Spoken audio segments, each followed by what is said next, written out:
니느웨는 이스라엘과 역사적으로 보면 원수된 나라죠. 북왕국 이스라엘이 니느웨에 나중에 멸망당하는 어려운 일도 겪었으니까요. 물론 니느웨도 나중에 바벨론에 의해 멸망을 당하게 됩니다. 그러나 이 오늘의 본문은 그 이전 이야기지요. 그 이전 이야기. 요나는 니느웨가 40일 뒤에 무너질 것이라 하는 그 하나님의 예언을 전하라고 명령을 받지만 그런 것 전하는 것조차 싫어서 이제 니느웨의 반대편인 다시스로 가는 배를 타고 요바로 갔다가 마침 배가 있는 것을 보고 배에 오르게 돼요. 그리고 요나는 풍랑이 좀 거세지는데 아마 평안하게 안전하게 잠을 자기 위해서 배 아주 밑으로 들어가게 됩니다. 선장은 여느 때와 다른 풍랑을 느끼게 되죠. 그래서 짐도 던져보고 또 배에 탄 모든 정말 사람들의 안전을 도모하기도 하지만 예사롭지 않는 풍랑, 여태까지 자신이 선장으로서 바다에서 만나본 풍랑과는 다른 풍랑을 경험하게 돼요. 그래서 선원들과 배에 탄 모든 사람들에게 여러분들이 각자 믿는 신에게 기도하라고 부르짖으라고 말을 하면서 그가 배 안으로 배 밑으로 들어가 깊은 잠에 빠진 요나를 깨우며 당신도 당신이 하나님께 기도하라 이렇게 말하게 되죠. 그래도 풍랑은 잔잔하지 않습니다. 배를 삼킬 듯한 이 어마어마한 풍랑을 인해서 선장은 도대체 이 풍랑의 원인이 누구 때문인지 무엇 때문인지 제비뽑기를 하는데 그 제비가 요나에게 뽑히게 됩니다. 당신은 누구며 뭐하는 사람이냐라고 묻게 될 때 요나는 나는 창조주 하나님을 믿는 히브리인으로서 하나님의 명령을 거스리고 이렇게 다시스로 가는 배를 탔는데 나로 인하여 이 풍랑이 일게 되었으니 나를 바다에 던지라. 그러면 풍랑이 잔잔해지고 당신들은 살 것이다 라고 말을 하게 됩니다. 근데 선장과 선원들은 인지상정으로 어떻게든 노력으로 이 풍랑을 극복하려고 애를 썼지만 더 이상 풍랑 앞에 항거할 수 없어서 하나님 앞에 그들이 기도합니다. 이 사람의 죗값을 우리에게 묻지 마소서 하면서 요나를 바다에 던지게 되지요. 그와 함께 풍랑이 잔잔하게 되고 선장과 배에 탄 모든 사람들은 여호와 하나님만이 참신이다 라고 고백하며 우리 모두가 다 하나님을 경외하는 자가 되겠다고 그렇게 맹세를 하게 됩니다. 요나는 그렇게 바닷속에 던져졌지만 하나님은 한 큰 물고기를 명하셔서 바로 이 바다 속에서 바다에 던져지는 요나를 구원하도록 대기시켜 놓으셨습니다. 요나가 물속에 던져지니까 큰 고래는 요나가 먹잇감인 줄 알고 그 입으로 삼켰겠죠. 요나는 3일 밤낮을 물고기 뱃속에 있게 되는데 거기는 수초도 있고 어둠도 있고 냄새도 나고 정말 그 고래가 깊은 물속으로 들어갈 때 요나는 평생 동안 체험해보지 못한 어둠, 깊음을 경험하게 되죠. 그러면서 하나님 앞에 회개하게 되고 나는 바로 죽었어야 할 목숨이지만 하나님이 구원해 주셨다는 것을 깨닫게 되고 하나님을 찬양하며 나에게 다시 한번 생명의 기회를 주시면 하나님의 명령에 복종하고 그 사명에 순종하겠다고 소원을 드리게 돼요. 그와 함께 하나님은 그 큰 물고기에게 명하셔서 요나를 니느웨 해변가에 뱉어내게 하십니다. 이제 우리가 그동안 나눈 말씀입니다. 오늘 여러분들과 성내는 요나를 향한 하나님의 한수 지도라 하는 제목으로 말씀을 드리겠습니다. 자, 이 큰 물고기가 니느웨 해변가에 요나를 뵙게 되니까 다시 여호와의 말씀이 그에게 임했습니다. 요나는 하나님의 기이한 역사하심을 체험한 뒤에 이제 더 이상 거역자, 도망자가 아니라 하나님의 명령을 수행하는 새로운 사명자로 하나님 앞에 서게 됩니다. 요나는 하나님의 명령을 다시 듣습니다. 요나 3장 1절에 여호와의 말씀이 두 번째로 요나에게 임하니라 이르시되 일어나 저 큰 성 니느웨로 가서 내가 내게 명한 바를 그들에게 선포하라. 요나는 고래 뱃속에서 서운한 대로 순종하여 외칩니다. 정말 니느웨는 큰 성읍이라 사흘 길을 가야만 그 요나 니느웨 성읍을 다 다닐 수 있을 만큼 큰 성읍이죠. 3장 3절에 보니까 요나가 여호와의 말씀대로 니느웨로 가는데 사흘 동안 걸을 만큼 큰 성읍이었다. 요나가 성읍에 들어가서 하루 동안 다니며 외칩니다. 40일이 지나면 니느웨가 무너질 것이다. 40일이 지나면 니느웨가 무너질 것이다. 그런데 뜻밖의 반응이 일어나는 거예요. 요나는 악한 니느웨인들이 어떤 반응을 보이는지 도심을 돌아다니며 보는데 웬일입니까? 요나가 생각하지 못했던 전혀 예상치 못한 일이 발생하고 있었어요. 니느웨인들이 자신이 잘못을 뉘우치고 회개하기 시작했습니다.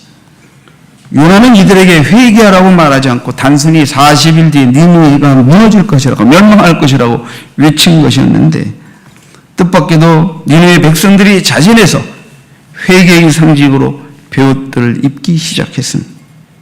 니느웨 사람들이 하나님을 믿고 금식을 선포하고 높고 낮은 자를 막론하고 굵은 베옷을 입었다고 요나서 3장 5절에 기록되어 있습니다. 심지어 니느웨 왕까지도 이 회개 운동에 동참하여 굵은 베옷을 입게 됩니다. 그러면서 니느웨 왕은 조서를 내려 모든 신하들과 백성들과 심지어 짐승들까지라도 다 금식하며 모든 죄에서 떠나 하나님께 부르짖을 것을 명령하게 됩니다. 그러면서 니느웨 왕은 말합니다. 하나님께서 마음을 돌리고 노여움을 푸실지 누가 아느냐.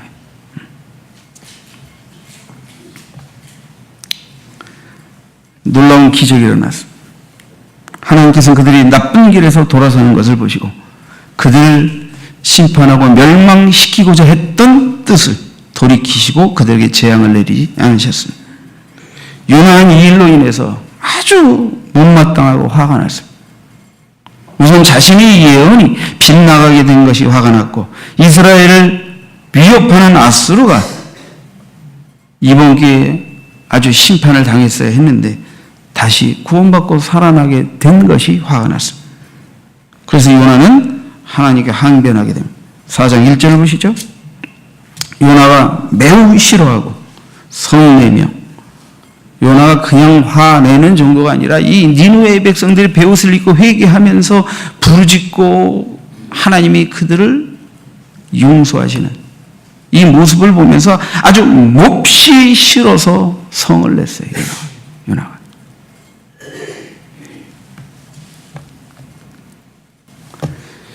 그러면서 여호와께 기도합니다. 여호와여, 내가 고국에 있을 때 이러하겠다고 말씀하지 아니하였나이까? 그게 뭐예요? 니느웨를 멸망시키겠다고 말씀하지 않았습니까? 하는 거예요. 그러므로 내가 빨리 다시스로 도망하였사오니 주께서는 은혜로우시며 자비로우시며 노하기를 더디하시며 인애가 크시사 뜻을 돌이켜 재앙을 내리지 아니하시는 하나님이신 줄을 내가 알았음이니이다. 여호와여, 원하건대 이제 내 생명을 거두어 가소서. 사는 것보다 죽는 것이 내게 나음이니이다 하니. 요나는 자신이 하나님의 뜻을 거스리고 갈 때 자신에게 진노하셨지만 자신이 회개를 받으시고 은혜를 베푸시고 자비를 베푸시고 노하기를 더디하시고 인애를 베푸셨던 것을 체험한 사람이, 하나님은 은혜의 하나님, 자비의 하나님, 인애의 하나님인 것을 체험한 사람이에요. 그런데 그런 하나님이 니느웨에도 그렇게 행하시니까 속이 비틀려 버린 것입니다. 속이 뒤틀려 버린 것입니다.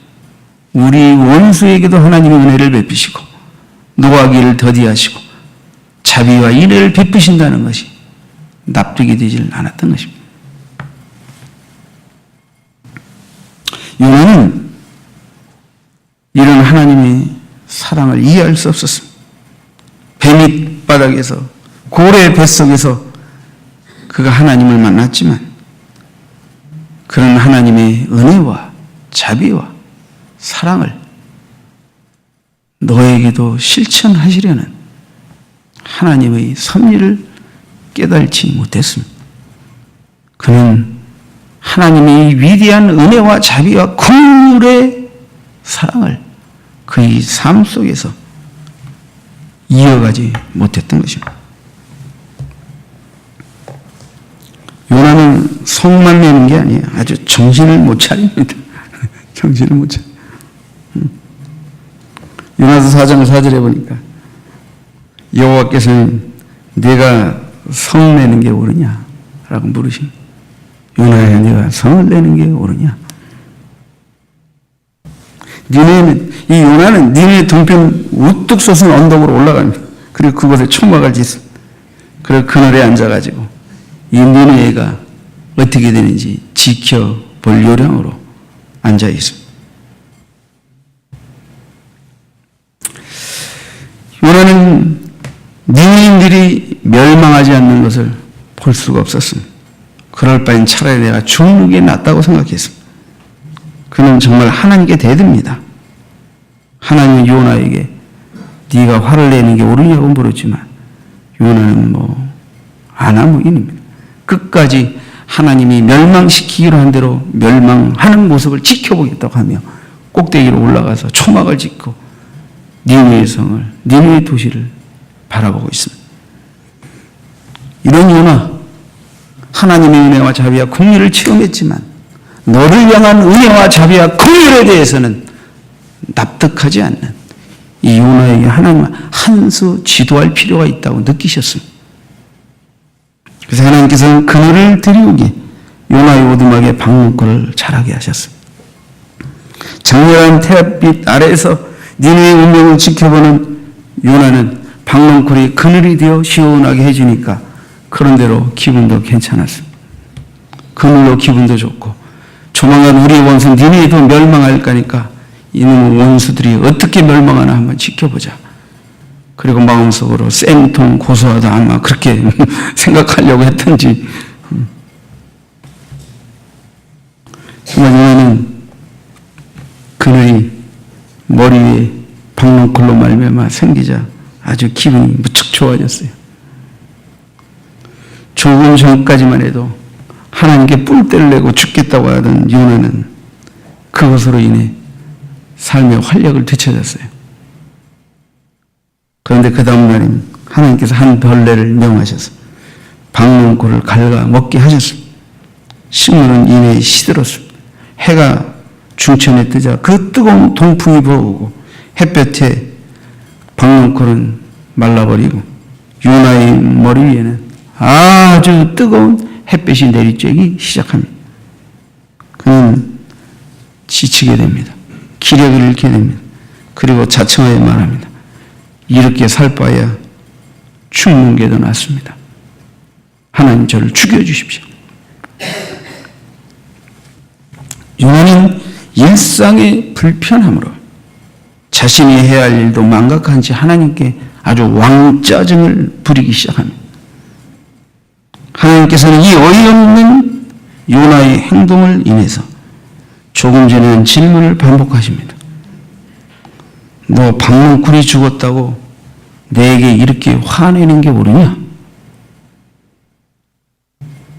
이 요나의 대답은 더욱 가관입니다. 옳다뿐입니까? 전 성질나 죽겠습니다. 하나님께서 요나에게 이르십니다. 내가 이 방문콜로 말미암아 성내는 것이 어찌 옳으냐? 그가 대답하되 내가 성내어 죽기까지 할지라도 옳으니이다. 끝까지 자기가 성질내고 왕짜증내는 것에 대한 정당성을 하나님께 강하게 항변했습니다. 그러자 하나님께서 요나에게 다시 말씀하셨습니다. 4장 10절입니다. 요나서 4장 10절. 여호와께서 이르시되 네가 수고도 아니하였고 재배도 아니하였고 하룻밤에 났다가 하룻밤에 말라버린 이 방문코를 아꼈거든. 하물며 이 큰 성읍 니느웨에는 좌우를 분별하지 못하는 자가 12만여 명이요 가축도 많이 있나니 내가 어찌 아끼지 아니하겠느냐 하시니라. 아낀다는 말은 히브리어로 후스라는 말입니다. 불쌍히 여기다, 치긴히 여기다, 동정하다 이런 뜻입니다. 헤세드와 비슷한 말이죠. 헤세드와 긍휼이. 하나님은 고난과 어려움에 처한 자들을 향한 동정과 긍휼을 갖고 계십니다. 더욱 그들이 죄를 회개하고 하나님의 구원을 요청하며 뉘우치게 될 때 하나님은 그들을 향한 진노를 거두시고 그들에게 은혜와 자비와 긍휼을 베푸셨던 것입니다.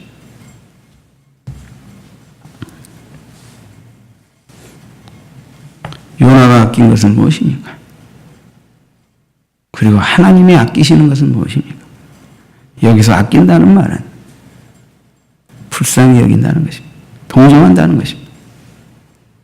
그런 의미도 들어가 있어요.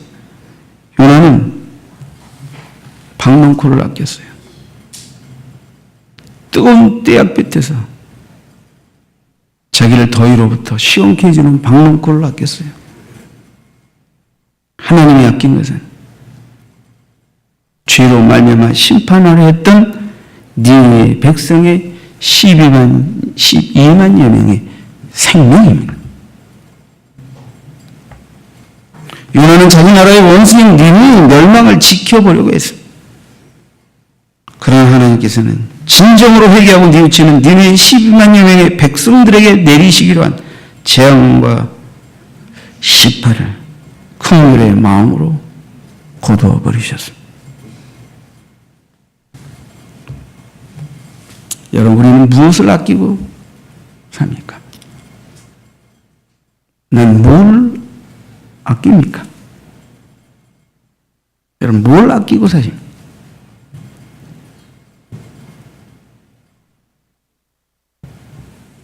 요나는 자기를 은혜와 자비로 긍휼로 대하신 하나님 앞에 철저하게 회개하고 제3의 앞에 섰지만 12만여 명의 자기들의 원수인 니느웨를 은혜로 자비로 긍휼로 대하시는 것에 대해서는 납득할 수 없었습니다. 우리는 신앙생활하면서 조심해야 합니다. 하나님의 나를 은혜로 자비로 사랑으로 대해 주시는 것은 당연한 것이고 너를 은혜로 사랑으로 자비로 대하시는 것은 부당하다는 마음을 가져서는 안 됩니다. 하나님은 누구나 다 회개하며 누구나 다 하나님 앞에 돌이키면 심지어 우리 원수라 하더라도 자비와 긍휼과 용서와 사랑으로 대하시는 분이시기 때문입니다. 우리는 무엇을 아끼고 삽니까? 누가복음 12장 이하에 보면 어떤 한 사람이 예수님께 나와왔습니다. 선생님, 내 형을 명하여 유산을 나와 나누게 하소서. 형님이 부모님의 유산을 홀딱 혼자 먹어 치웠는 거예요. 동생이 속이 무척 쓰렸습니다. 그래서 예수님께 와 판단을 청했습니다. 형님이 부모님께 받은 유산을 나와 나누지 않고 혼자 먹어버렸습니다. 선생님이 좀 어떻게 좀 해주십시오.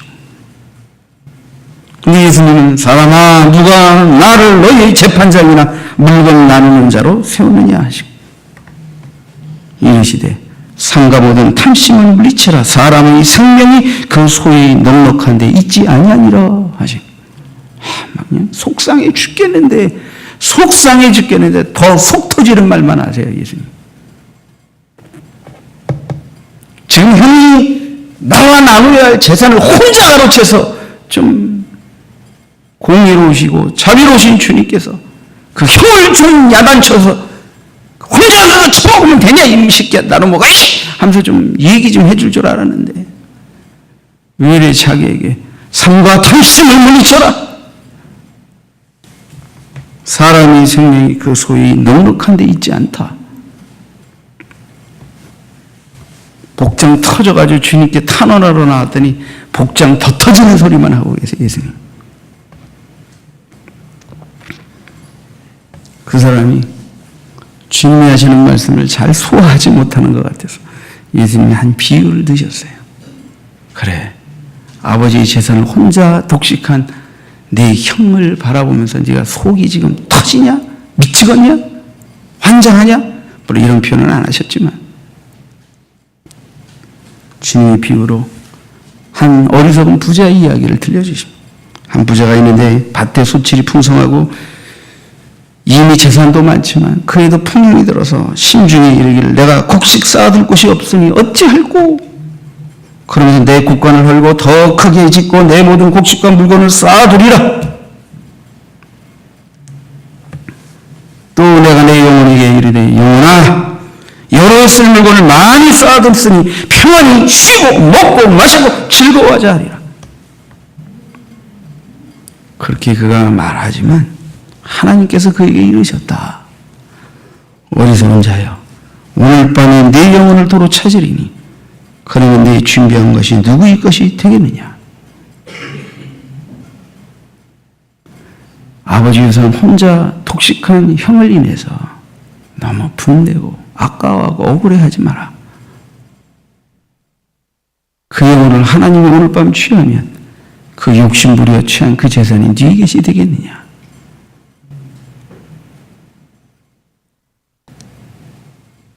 그러면서 자기를 위하여 재물을 쌓아두고 하나님께 대하여 부유하지 못한 자가 이와 같으니라.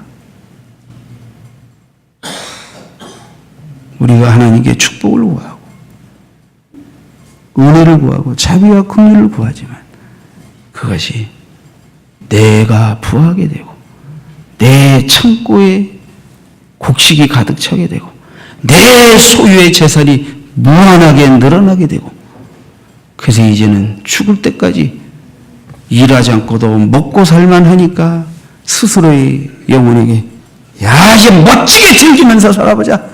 땅덩어리가 나도 한번 살아보자. 그게 우리의 물질 추구의 목적이라면 너 내게 잘못 축복을 구하는구나. 하나님 말씀하실 수 있다는 것입니다. 그래도 오만과 교만과 자아 성취의 도취하는 마음을 버리지 못한다면 그래 그러면 내가 네 영혼을 취할 것이다 라고 경고하시는 것입니다. 우린 뭘 아끼고 사는?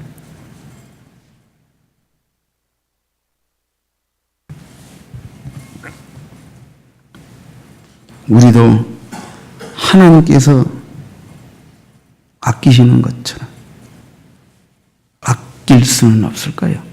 하나님이 아끼시는 것을 아끼는 마음으로 살아갈 수는 없을까요?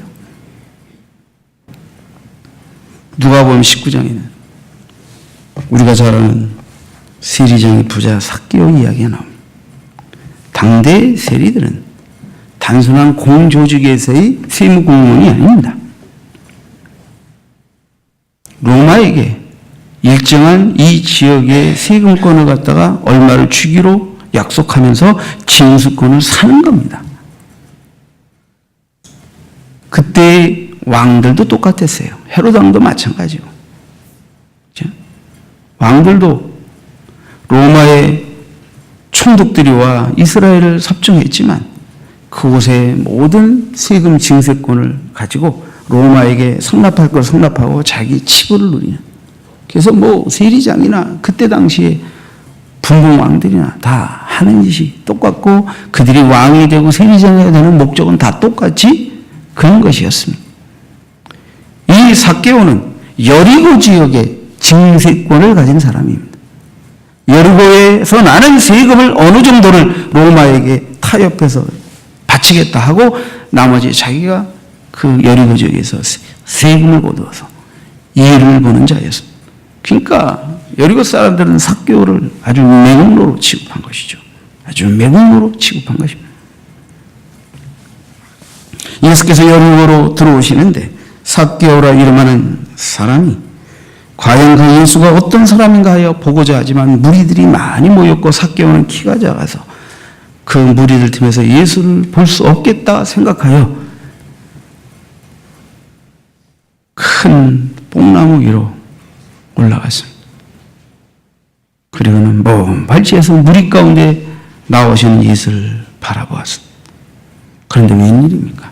예수님이 무리들을 해치고 다른 때와 같이 가난한 자들이나 병든 자를 돌아보시는 것이 아니라 그 예수님이 점점 뽕나무에 있는 자기를 향하여 걸어오고 계십니다. 무리들을 해치고 우리들도 의아해야 합니다. 이 여리고의 매국노를 향하여 예수님이 나아가시다니. 예수님은 뽕나무 꼭대기에 앉아있는 삭개오를 바라보시며 삭개오야 내려오너라.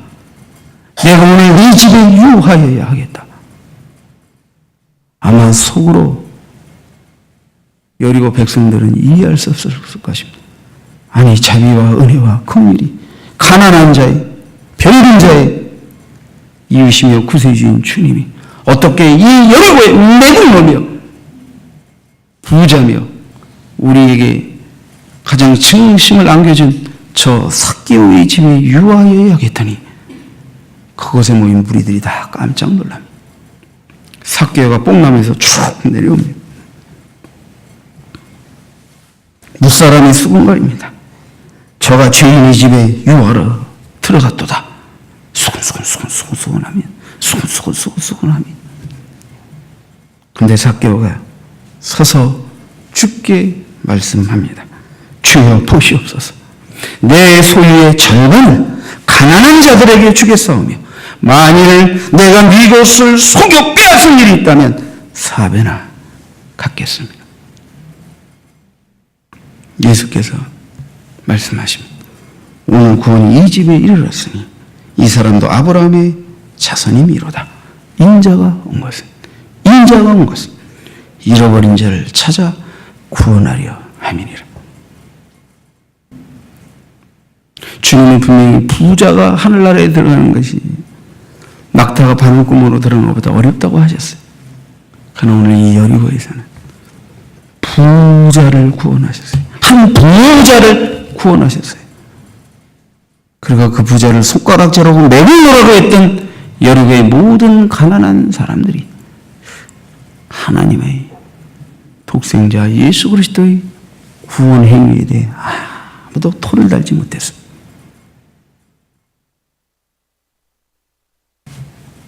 삭개오는 하나님이 아끼시는 사랑과 관심을 받았을 때 가난한 자들을 위하여 자신의 재산을 흩어버리기로 결심했던 것입니다. 하나님의 은혜, 하나님의 긍휼, 하나님의 자비를 입는 순간 가난한 자들을 위하여 내가 할 수 있는 일을 기꺼이 하는 자로, 그래서 하나님이 아끼신 자들을 위하여, 하나님이 아끼시는 생명을 위하여 자기가 아끼던 것을 미련 없이 풀어놓아 하나님이 마음을 흡족하게 드린 자가 되었던 것입니다.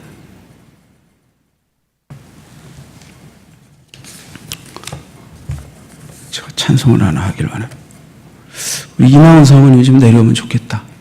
나를 도와서 미리 사전에 얘기 안 했는데 이래는 네가 반주하면 좋겠다. 응?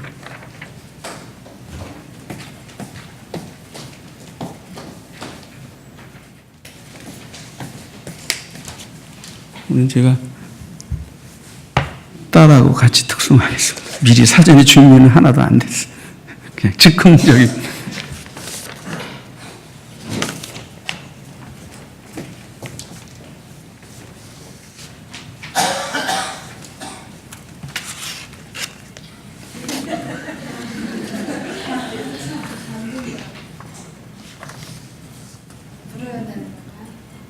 부르면 되는 건가요? 네, 같이.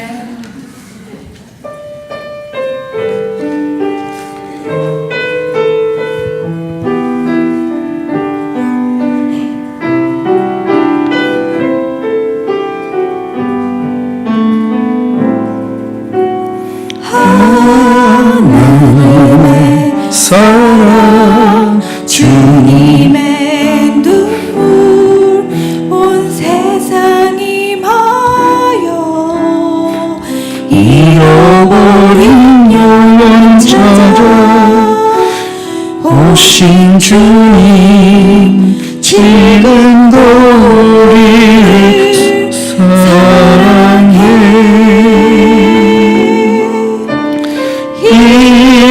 2000년 전 하늘 보자 버리고 이 땅에 오신 주 하나님 어린 양 되사 생명 주며 이를 증거하라 하시네.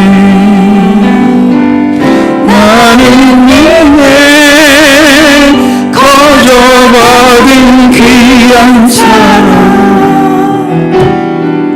그가 대신하리요 나의 생명 다할 때까지 그 사랑을 전하리라.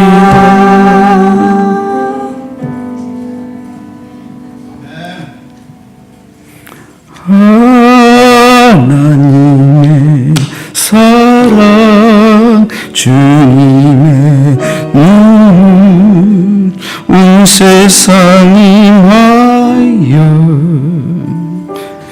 잃어버린 영혼 찾아 오신 주님 지금도 우리를 사랑해.